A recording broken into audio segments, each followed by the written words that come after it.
আসসালামু আলাইকুম রহমতুল্লাহ। ভারত যদি বাংলাদেশকে লণ্ডভণ্ড করে দেয়, জনগণ বাংলাদেশের সরকারকে ছেড়ে কথা বলবে না। কারণ এই বাংলাদেশ সরকার, বর্তমান যিনি সরকার আছেন, তার অপরিপক্কতা, তার কূটনৈতিক অপারগতা, তার বোকামি, তার কার সাথে মিশলে ভালো, কার সাথে মিশলে ভালো নয়, সে কিছু জনগণের মানসিক মানে মানসিক শান্তি দিতে যে একটা দেশকে তার প্রতিবেশী রাষ্ট্রের সাথে শত্রুতার জায়গায় দাঁড় করিয়ে জনগণকে বিপদের মধ্যে ঠেলে দেবে, আর এই জনগণ বসে বসে আঙ্গুল চুষবে, সে সময় এখন আর জনগণের নেই। যদি বলেন কেন, দেখেন, বিশ্বের প্রত্যেকটি রাষ্ট্র এক বাক্যে স্বীকার করে যে পাকিস্তান হলো সন্ত্রাস তৈরির কারখানা। তারা সন্ত্রাসী সাপ্লাই দেয়। তাদের দেশে যত বিদ্রোহী গোষ্ঠী, সন্ত্রাসী গোষ্ঠী, লস্করে তৈবা, তেহরিকি তালেবান পাকিস্তান, তেহরিকি লাব্বাইক পাকিস্তান, তারপরে আরও কত জশি মোহাম্মদ, আরও কত সন্ত্রাসী গোষ্ঠী, জঙ্গি গোষ্ঠী, তারপরে লস্করে তৈবা, আন্তর্জাতিকভাবে স্বীকৃত সন্ত্রাসী সংগঠন, এগুলো পাকিস্তানে অবস্থিত। এবং পাকিস্তানের সাথে বাংলাদেশের সম্পর্ক আকাল সকাল ভালো নয়। তারা মুসলিম হলেও মুসলিমদের কোনো চরিত্র তাদের ভেতরে বিদ্যমান নেই, এবং তারা আমাদের কাছে পরাজিত শক্তি। আমাদের কাছে এখনও কোনো অপমান অপদস্থের শিকার হয়নি যা তারা কোনো দিন ভুলে যাবে। পৃথিবীর বুকে বেঁচে থাকতে তারা এই অপমান অপদস্থের কথা কখনোই ভুলবে না।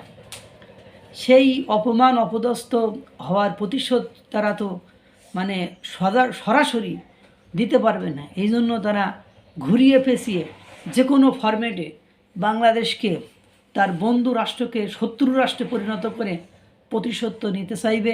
এটা স্বাভাবিক। এটা এই সরকার বুঝেনি। এই সরকার না বুঝে এই সরকার এসে বর্তমান যে ডক্টর ইউনূস এর অন্তর্বর্তীকালীন সরকার, এ সরকার না বুঝে এ সরকার তার ক্ষমতায় থাকতে তার মিত্রদের পামে পড়ে বিশ্বের এতগুলো রাষ্ট্রের সাথে ভালো সম্পর্ক না করে কনকের কোথাকার একটা দুর্ভিক্ষ কবলিত একটা সন্ত্রাসী রাষ্ট্র, যার কারোর সাথে সম্পর্ক ভালো থাকে না, তার প্রতিবেশী একমাত্র মুসলিম অন্যতম মুসলিম রাষ্ট্র, শরিয়া আইন মানা পৃথিবীর শ্রেষ্ঠ মুসলিম রাষ্ট্র, বর্তমান সময়ে সেই আফগানিস্তানের সাথে সম্পর্ক তার আদত ভালো নয়। এখন এই এদের সাথে সম্পর্ক স্থাপন করার পরে তাদের উস্কানিতে একের পর এক বাংলাদেশে আকাম কুকাম চলমান আছে, যে আকাম কুকামের কোনো ইয়াত্তা সীমা কুল কিনারা কিছুই নেই। বাংলাদেশের এমন কোনো শক্তি সামর্থ্য নেই যে শক্তি সামর্থ্য দিয়ে তারা তাদের প্রতিবেশী রাষ্ট্র ভারতের সাথে হাঙ্কি পাঙ্কি বা হাঙ্গামা দাঙ্গামা করতে যাবে, বা লড়াই করতে যাবে, বা যুদ্ধ করতে যাবে, এমন কোনো শক্তি সামর্থ্য নেই। তাদের কথা মেপে বলা, ওই যে ওজন করে ভোজন আর পরিমাপ করে কথা বলাটা বুদ্ধিমানের কাজ। কিন্তু যখনই পাকিস্তানের মতো একটা অনগ্রসর, একটা পিছিয়ে পড়া রাষ্ট্রের সাথে মিশেছে, তখন তাদের যেমন গলার আওয়াজ অত্যাধিক বেশি, ঠিক তেমনি এই এই তাদের বন্ধু হিসাবে বাংলাদেশেরও ঠিক ওই একই অবস্থা হয়েছে। যেমন দেখেন, 30শে অক্টোবর লস্করে তৈবার কমান্ডার সাইফুল্লাহ সাইফ, তিনি তার এক জনসভায় বক্তৃতায় বলেই দিয়েছে যে আমাদের পরিকল্পনা এখন বাংলাদেশ থেকে ভারতে হামলা করা, এবং তারা সেই প্রস্তুতি নিয়েছে, তারা সেই প্রশিক্ষণ পর্যন্ত দিচ্ছে। তাদের উচ্চ কমান্ডারদেরকে বাংলাদেশে পাঠিয়ে বাংলাদেশের যুব সমাজ যারা মৌলবাদে বিশ্বাসী, তাদেরকে প্রশিক্ষণ করছে। বলেন, এটা প্রচার হচ্ছে।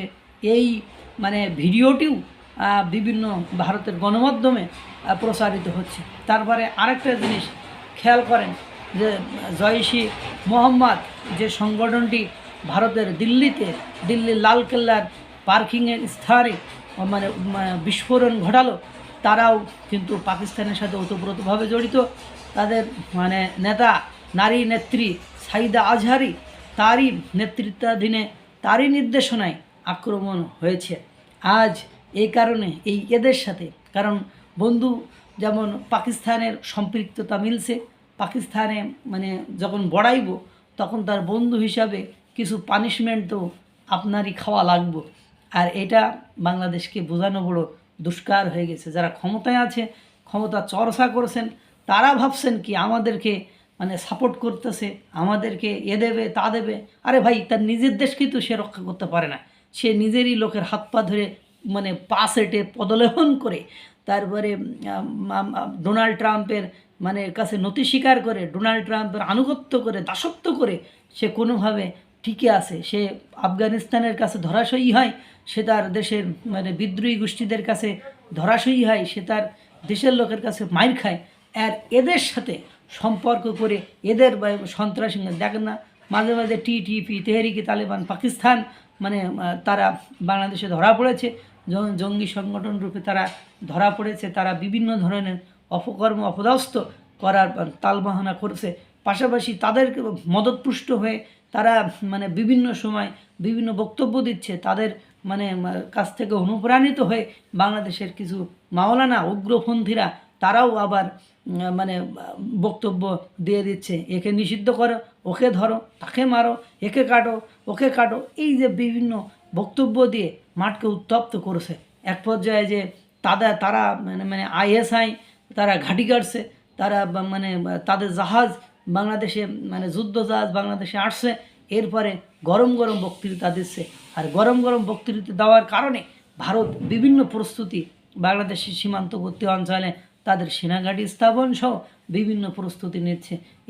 এর ফলে যখন ভারত মনে করবে যে আসলেই এর সাথে ভদ্র আচরণ মোটেও সমীচীন নয় বা এরা ভদ্র আচরণের যোগ্য নয়, তখন যে তারা হামলা চালাবে এটা অস্বাভাবিক কোনো কিছু নয়।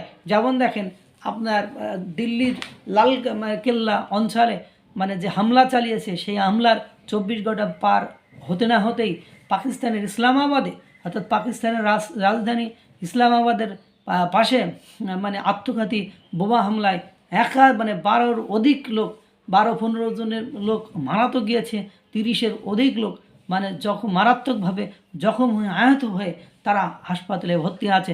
এখন পাকিস্তান বলছে এই হামলার বা এই আত্মঘাতী বোমা হামলার পেছনে ভারত দায়ী। এদিকে টিটিপি সেনাবাহিনীকে আক্রমণ করেছে আফগানিস্তান সীমান্তবর্তী এলাকায় মানে খাইবার পাখতুন অঞ্চলে।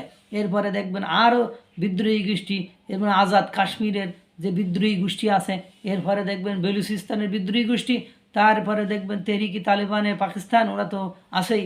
এরপরে দেখবেন তেহরিকি মানে লাভবাহিক পাকিস্তান, এরা দেখবেন একের পর এক হামলা চালাচ্ছে। এরপর সাথে যদি ভারত পাকিস্তানে হামলা চালায়, তারই তো ড্যাশ ধরো ড্যাশ পার হয় অবস্থা হয়ে যাবে।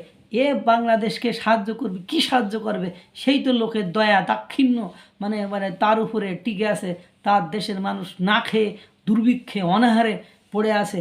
তার দেশে বিয়ের অনুষ্ঠানে এখন কেজি দরে মানে খাবার বিক্রি করতে হয়। এর সাথে করেছে পিরিত, যে পিরিতের ফল বাংলাদেশকে অবশ্যই মানে খোয়াতে হবে। বাংলাদেশকে যদি বড়াইয়া ফেলে, তো জনগণ কিন্তু যে তুমি বাবা ক্ষমতা নিয়ে তোমার ডিপ্লোম্যাটিক কোনো জ্ঞান নেই, তোমার কোনো ক্ষমতা নেই, তোমার কোনো পাওয়ার নেই, তুমি তোমার মানে সে অনগ্রসর মানে পিছিয়ে পড়া জাতি রাষ্ট্র, তার সাথে মানে যারা আমাদের চিরশত্রু, যারা আমাদের মঙ্গল এহকালে কেন পরকালেও কোনো দিন চাইবো না, হ্যাঁ, তাদের সাথে তুমি সম্পর্ক করে প্রতিবেশী রাষ্ট্রের সাথে খারাপ করে তুমি আজকে দেশের এই 12টা বাজায় দিয়েছো।